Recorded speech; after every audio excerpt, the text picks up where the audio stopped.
ብለሽ ተቀበይ የሰጡሽን ብቻ እያለ እንግዲህ ቢንዬ ለሄርሜላ የተሰጠሽን ብቻ ዝም ብለሽ ተቀበይ፣ መቀበል አትችይም።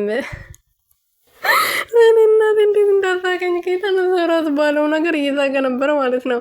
እና እንግዲህ ዘመን የዘፈነው ለሄርሜላ ነው 100% እርግጠኛ ነኝ። እንደዛ ስትፎክር እንዳልቆየች አብርሃም ምንድን ነው ያለው?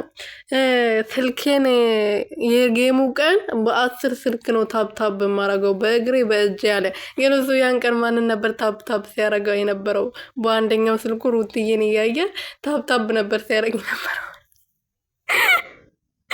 እኔና ቤተሰብ ሰላም ቤተሰብ እንዴት ናችሁ? ደህና ናችሁ? እኔ ያለው ፈጣሪ የተመሰገነው በያላችሁበት ሰላማችሁ ብዙ ትርፍርፍ ይበልልኝ። እንግዲህ ቢንዬ የሩትዬ ጀግና የሩትዬ ወንድም ለሄርሜላ በደንብ አድርጎ ምርጥ ዘፈን ማለት ነው፣ ለሷ የሚገባ እሷን የሚመጥን ማለት ነው።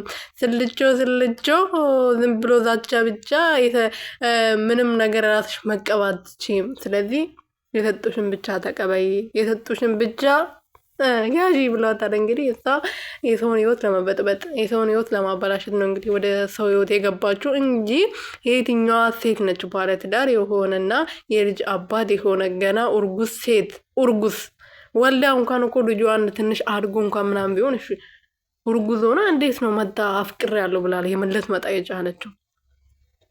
ማለት ድራማ ቢሆን ራሱ እኮ የሆነ የሚያስተምር ነገር መኖር አለበት፣ ወይም ደግሞ የሆነ ተቀባይነት ያለው ነገር መሆን አለበት። የእነሱ ግን ተቀባይነት የለውም። ድራማ እንኳን ብለን ብናምን ማለት ነው።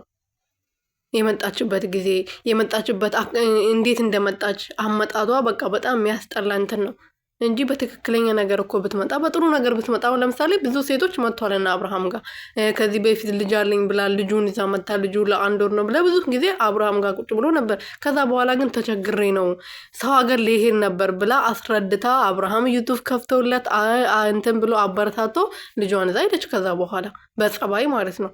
እቺም እኮ እንደዛ ብትመጣ ስራ በደንብ አድርጋ ልሰራ ትችል ነበር። ግን እሷ በመጥፎ ነገር ነው የመጣችሁ። ለዛ